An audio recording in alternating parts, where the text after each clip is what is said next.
Assalamualaikum warahmatullahi wabarakatuh. Sebelum memaparkan materi di bidang pembelajaran, izinkan saya memperkenalkan diri terlebih dahulu. Perkenalkan, nama saya Raden Jaka Sarwadamana, merupakan salah satu dosen di program studi administrasi rumah sakit Fakultas Ilmu Kesehatan Universitas Alma-Ata. Salah satu kewajiban saya sebagai seorang dosen adalah menerapkan tridharma perguruan tinggi, yaitu di bidang pengajaran dengan sistem DEI, yaitu Delivery, Interaction, dan Assessment.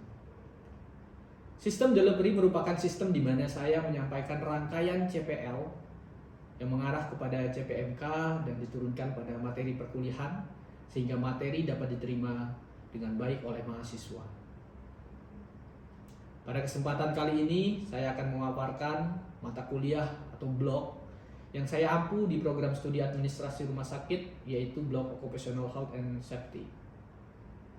Mata kuliah Occupational Health and Safety ini merupakan mata kuliah yang wajib ditempuh di program studi administrasi rumah sakit yang terdiri dari 4 SKS pembelajaran teori yang ditempuh pada semester 2.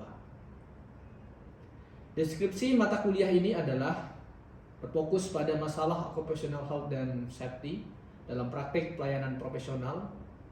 Blok ini juga berkontribusi dalam peningkatan pengetahuan, khususnya pengetahuan mahasiswa dalam aspek pencegahan infeksi, pengendalian resiko kerja dan keselamatan kerja yang melekat pada tenaga kesehatan profesional, dan tentunya beberapa cabang ilmu yang terintegrasi pada blok Occupational Health and Safety ini, yaitu kesehatan dan keselamatan kerja, program pengendalian resiko infeksi di rumah sakit, dan pelayanan serta manajemen resiko pelayanan kesehatan.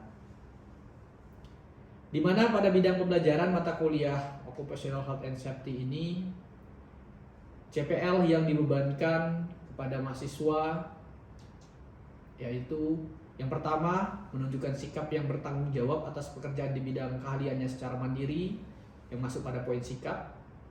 Lalu yang kedua, mampu memelihara dan mengembangkan jaringan kerja dalam membimbing kolega sejawat baik di dalam maupun di luar lembaganya. Yang ketiga, mampu bertanggung jawab atas pencapaian hasil kerja kelompok dan melakukan supervisi serta evaluasi terhadap penyelesaian pekerjaan yang ditugaskan kepada pekerja yang berada di bawah tanggung jawabnya. Lalu yang keempat, mampu melakukan proses evaluasi diri terhadap kelompok kerja yang berada di bawah tanggung jawabnya dan mampu mengelola pembelajaran secara mandiri. Yang selanjutnya yaitu mampu mendesain dan menata ruang rumah sakit baik dari segi kesehatan maupun dari segi keselamatan kerja. Yang selanjutnya yaitu menguasai konsep dan prinsip keselamatan kerja serta pasien safety. Dan yang terakhir yaitu menguasai konsep teoritis di bidang manajemen strategi pelayanan kesehatan khususnya pada bidang pengetahuan. Dari CPL tersebut turun pada CPMK yang terdiri dari 6 poin, yaitu yang pertama, mampu menguraikan dan mengidentifikasi serta menganalisis tentang kesehatan dan keselamatan kerja. Yang kedua, yaitu mampu menguraikan dan menganalisis tentang program pengendalian risiko infeksi di rumah sakit dan pelayanan kesehatan. Yang ketiga, yaitu mampu menguraikan dan menganalisis manajemen risiko pelayanan kesehatan. Dan yang keempat, yaitu mampu menguraikan dan menganalisis standar Occupational Health and Safety. Selanjutnya itu mampu menguraikan dan menganalisis insiden investigation analysis. Dan yang selanjutnya yaitu mampu menguraikan dan menganalisis occupational disease and injury. Selanjutnya, bahan kajian dari mata kuliah Occupational Health and Safety ini yaitu tentang keselamatan dan kesehatan kerja dan program pengendalian risiko infeksi di rumah sakit dan pelayanan kesehatan. Pada mata kuliah ini, pembelajaran teori terdiri dari 24 kali pertemuan, di mana 6 pertemuan tutorial dan 1 pertemuan ujian akhir blok. Untuk mendukung kegiatan pembelajaran ini, mata kuliah blok Occupational Health and Safety dapat disaksikan pada referensi yang digunakan, dan berikut beberapa referensi yang kami gunakan pada blok ini. Dan tentunya pada blok ini juga kami menyediakan e-learning untuk proses pembelajarannya yang nanti bisa dilihat. Pada point interaction merupakan suatu proses interaksi antara mahasiswa dengan dosen untuk memenuhi capaian pembelajaran. Model interaksi yang kami gunakan yaitu proses diskusi dan tanya jawab bersama mahasiswa di dalam kelas.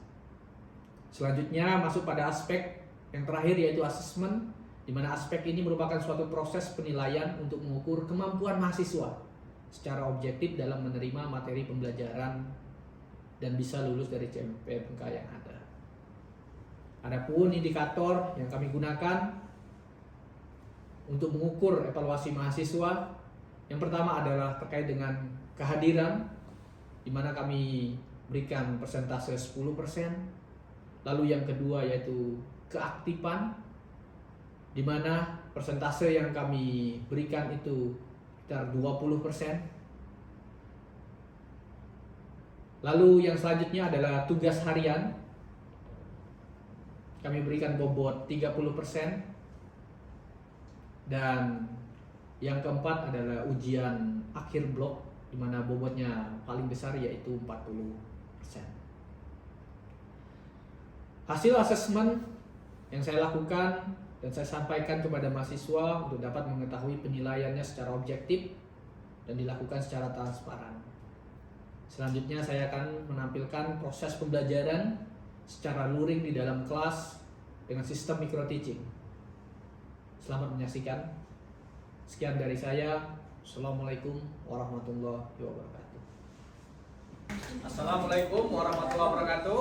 Waalaikumsalam warahmatullahi wabarakatuh. Ya, silakan teman-teman.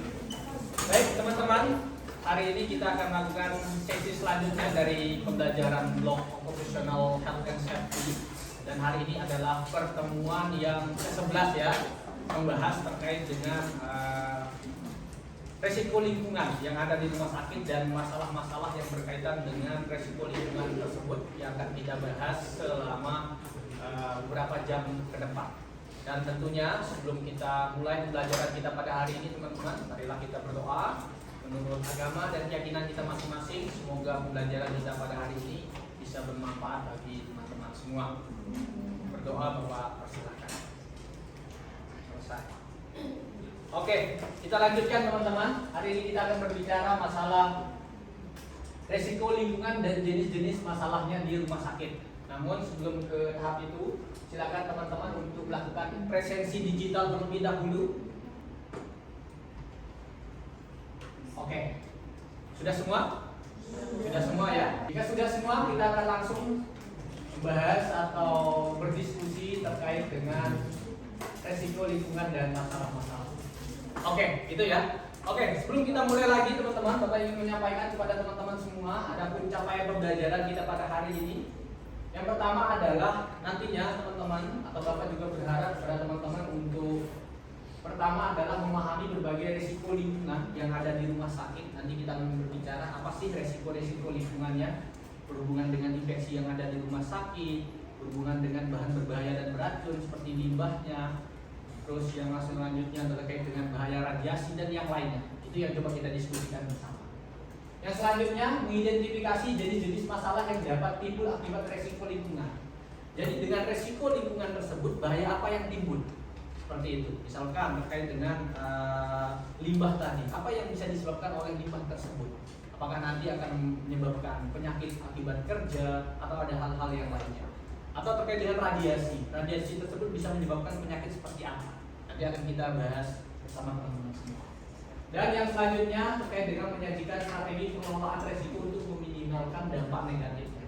Artinya teman-teman bersama Bapak nanti kita akan berdiskusi bersama kira-kira pengelolaan atau penanganan seperti apa yang bisa kita berikan terkait dengan resiko-resiko lingkungan dan masalah-masalahnya tersebut.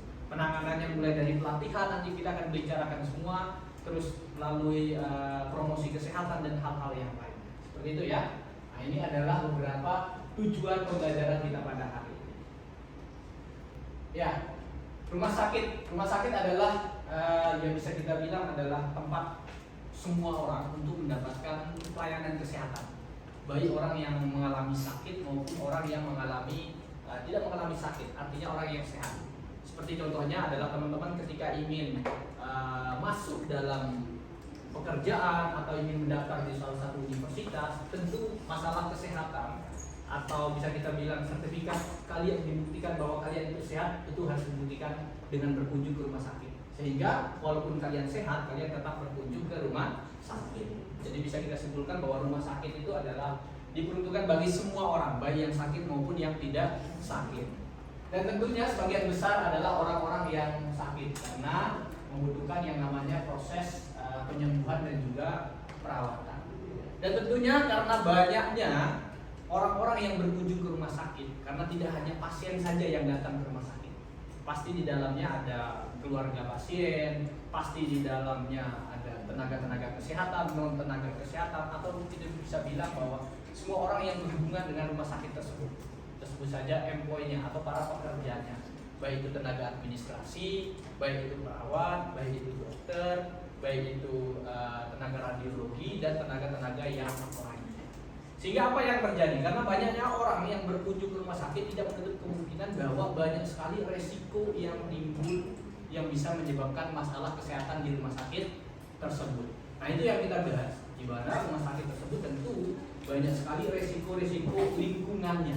Kita berbicara masalah resiko lingkungannya yang mungkin saja bisa menyebabkan masalah kesehatan di rumah sakit. Nah, kalau kita berbicara hal tersebut, maka ada beberapa resiko lingkungan yang bisa ditimbulkan.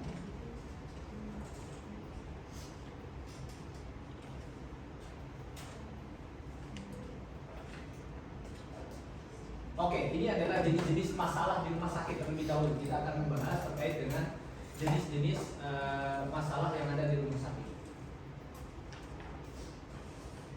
Oke, yang pertama itu adalah kontaminasi limbah medis. Nah, ini kita berbicara masalah yang ada di rumah sakit dan nantinya berkaitan dengan resiko lingkungan. Yang pertama adalah kontaminasi limbah medis. Kontaminasi limbah medis ini adalah yang berhubungan dengan pencemaran lingkungannya. Kalau kita berbicara di rumah sakit itu ketika memberikan pelayanan pasti menghasilkan yang namanya sampah maupun yang kita sebut sebagai limbah. Limbahnya ada yang disebut sebagai limbah medis dan ada yang disebut sebagai limbah non medis. Kalau kita berbicara masalah limbah non medisnya, kira-kira apa tuh?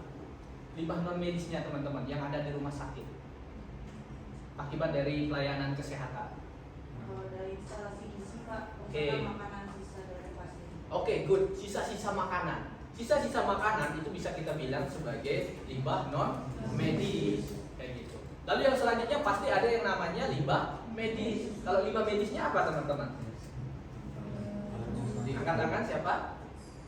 Iya, benar sekali, alat suntik. Ada yang lain? Selain itu, selain alat suntik apa lagi itu? Ya, handscoon. Apa lagi? Bekas-bekas apa? Ya, limbah B3 contohnya ya yang berkaitan dengan klorin dan yang lainnya. Dan tentunya banyak sekali limbah-limbah yang sifatnya medis yang ada di rumah sakit. Sebagai contohnya tadi jarum suntik. Jarum suntik itu penanganannya agak berbeda. Spesial, artinya itu kita masukkan di kotak yang memang khusus jarum suntik. Ada limbah-limbah yang lainnya seperti bekas pemasangan infus seperti itu. Nah, bekas pemasangan infus itu masuk dalam limbah medis yang membutuhkan penanganan khusus. Dan tentunya di rumah sakit untuk penanganan limbah medis ini ada tempat-tempat khususnya. Misalkan untuk limbah medis itu ditempatkan pada kantung kuning, sedangkan limbah non medis itu ditempatkan pada kantung yang berwarna hitam. Nah, kasus lagi yang terjadi adalah banyak dari tenaga kesehatan yang kelupaan. Nah, Bapak menggarisbawahi bahwa kelupaan bukan berarti secara sengaja tenaga kesehatan membuang limbah medisnya ke tempat yang limbah non medis. Tetapi ada yang terlupakan sehingga ada beberapa limbah yang sifatnya tadi itu medis masuk ke non medis. Sehingga apa yang terjadi? Adanya potensi cedera pada petugas kebersihan tersebut. Nah, itu disebut sebagai penyakit akibat kerja atau kecelakaan kerja yang ada di rumah sakit. Nah, itu yang terjadi. Bukan di rumah sakit, teman-teman. Kalau suhu udara itu ambang batasnya itu sekitar 21 sampai 30 derajat Celcius. Itu suhu udara yang ada di dalam suatu ruangan. Di sini berapa derajat Celcius, teman-teman? Ada yang tahu nggak? 21 derajat Celcius sampai 30 derajat Celcius. Ini suhu ruangan atau suhu di tempat kita kerja amannya segitu. Itu ya, amannya segitu. Oleh pasien itu kayak gitu. Kalau kita berbicara masalah dosis, kita nyebutnya dosis. Nah, kita nyebutnya dosis.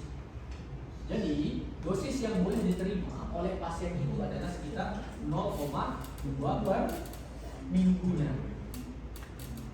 Milisipien, MSF kalau nggak salah satuannya. Jadi dosis yang bisa diterima oleh pasien itu adalah sekitar 0,2 milisipien per minggunya. Dan tentunya pasien yang mengalami itu kan tidak mungkin setiap minggu ke sana ya kayak gitu. Artinya kalau kita bilang 0,2 milisipien dalam setahunnya berapa? Dalam setahunnya misalkan satu tahun berapa teman-teman? Sekitar 51-52 ya? 52 minggu ya gak sih? 51 atau 52 ya sekitar 10 milisipien per tahunnya. Nah, 10 MSF per tahun. Nah, kalau melebihi 10 milisipien per tahunnya artinya berapa? Tadi itu kita hitungnya itu adalah sekitar 51 minggu. Berarti 51 kali kalian berkunjung selama 1 tahun ke ruang laboratorium itu sudah tidak melebihi ambang batas. Bayangkan dalam 1 tahun kalian berkunjung atau periksa rongsen selama 51 kali itu belum melebihi ambang batas dalam 1 tahun. Ya, ini adalah beberapa penelitian teman-teman. Yang pertama ini adalah penelitian Bapak. Itu adalah program pencegahan dan pengendalian healthcare associated infection. Oh bukan, sorry, yang ini. Yang kedua ini analisis pencegahan hospital acquired infection atau HAIS. Dulu HAIS namanya ini teman-teman, hospital acquired infection. Tapi sekarang adalah healthcare association infection. Itu artinya HAIS. Sekarang berubah definisi aja. Healthcare association infection HAIS. Kalau dulu namanya adalah hospital acquired infection karena fokusnya di hospital.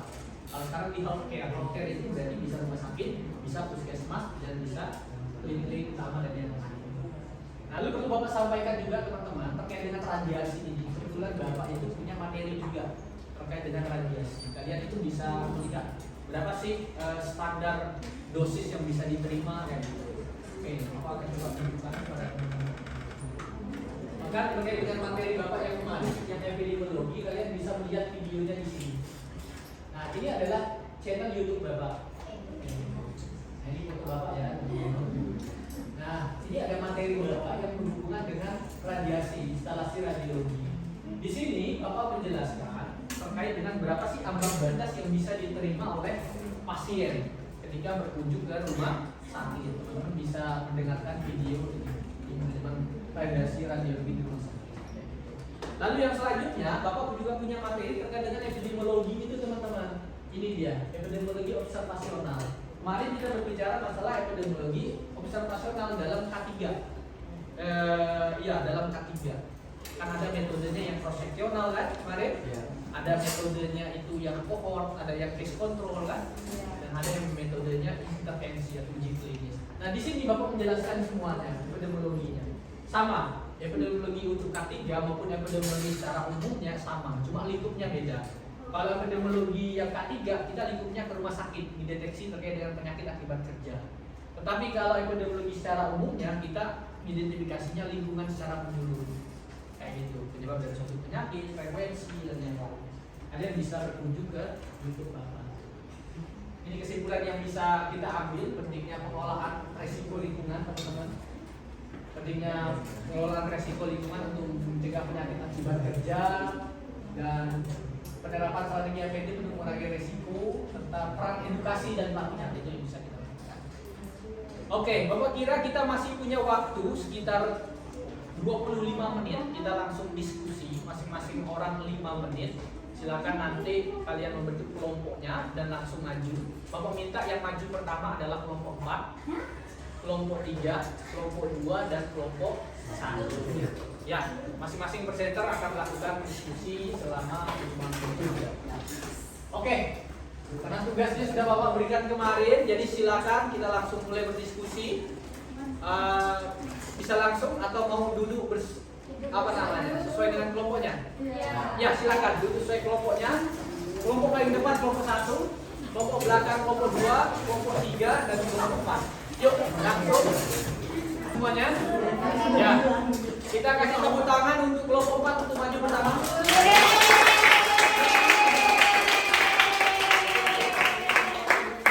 Silakan kelompok 4.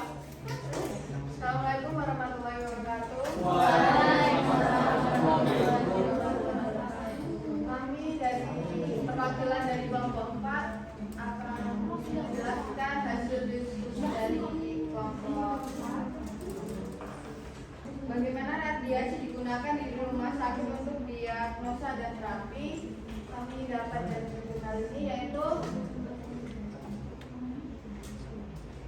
radiologi merupakan sarana penunjang di rumah sakit yang menggunakan dan memanfaatkan peralatan jenis radiasi ion. Di samping bermanfaat, sinar X juga menimbulkan gangguan kesehatan bagi pekerja radiasi maupun masyarakat sekitar. Ya, kelompok yang selanjutnya kelompok 3 silakan. Assalamualaikum warahmatullahi wabarakatuh. Di sini saya akan mempresentasikan dari kelompok 3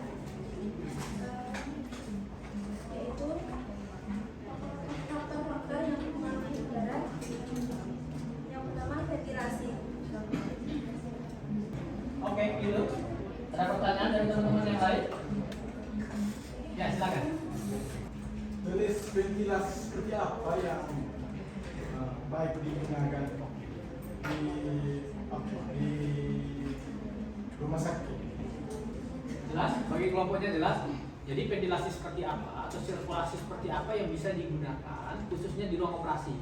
Kalau kita lihat seperti ruangan di sini kan tinggal buka tuh jendelanya langsung. Apakah ruang operasi ada jendelanya, teman-teman? Tidak. Ya, makanya silakan dijawab seperti apa ventilasi yang bisa dilakukan.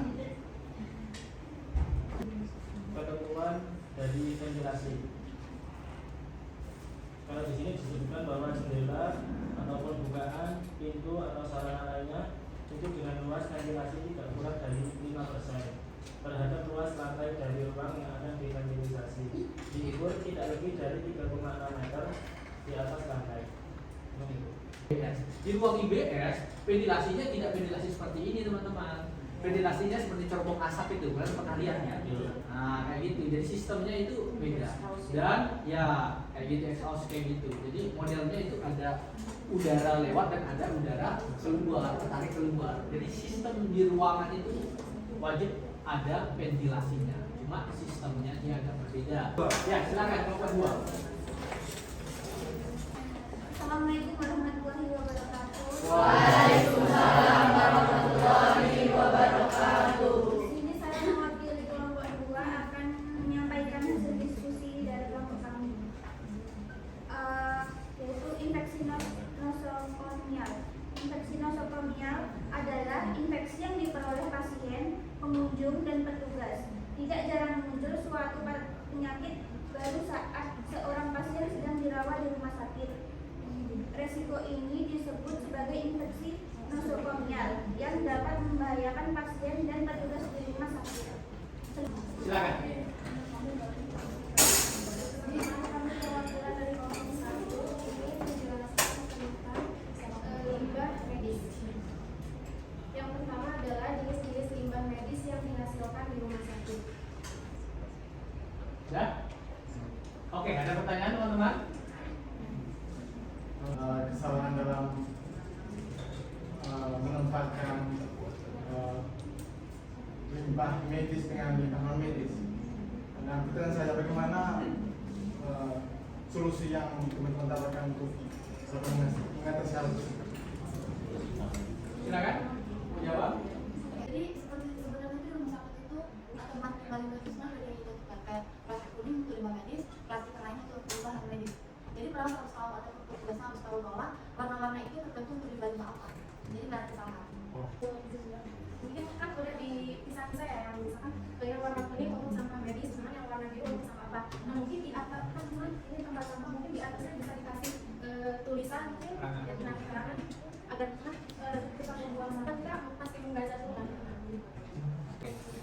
Sudah cukup jelas teman-teman? Ya, apa yang bisa kita simpulkan terkait dengan materi Bapak pada hari ini? Jadi resiko lingkungannya apa saja? Ada yang menyimpulkan resiko lingkungannya apa saja? Apa? Nah, nggak tahu sih, saya yang tahu. Ya, silakan. Untuk resiko lingkungan, salah satunya adalah penyakit infeksi tadi, kemudian ada resiko dari radiasi, kemudian ada juga resiko kepada alam ya Pak, yang tadi seandainya kita salah melakukan penanganan untuk limbah cair dan dilakukan dibuang begitu saja ke dalam saluran yang misalnya wastafel, itu juga bisa mencemari alam. Oke, good. Ada yang lain mau menambahkan teman-teman? Resiko lingkungannya? Ya, seperti yang Bapak sampaikan, berarti resiko lingkungannya ini sama seperti yang disampaikan oleh Yasmin, berhubungan dengan limbah medis, infeksi nosokomial, kualitas udara dalam ruangan, radiasi, dan yang terakhir apa? Bahan kimia berbahaya. Itu adalah beberapa resiko lingkungan yang ada di rumah sakit dan itu akan menjadi sebuah permasalahan yang harus diatasi. Pengelolaannya tentu berbagai macam masalah tersebut ada pengelolaan khusus yang bisa kita lakukan. Ya, Bapak kira itu yang bisa Bapak sampaikan kepada teman-teman semua pada sesi perkuliahan ini. Sebelum Bapak kira ada yang mau diskusi sama teman-teman lagi? Kalau ada yang ingin ditanyakan? Sudah jelas semua? Ya, baik, sudah jelas semua. Mungkin sebelum Bapak akhiri kita tepuk tangan dulu semua. Terima kasih banyak pada teman-teman semua karena sudah mengikuti sesi perkuliahan bersama Bapak. Semoga bisa bermanfaat ya bagi teman-teman semua. Sekian, assalamualaikum warahmatullahi wabarakatuh.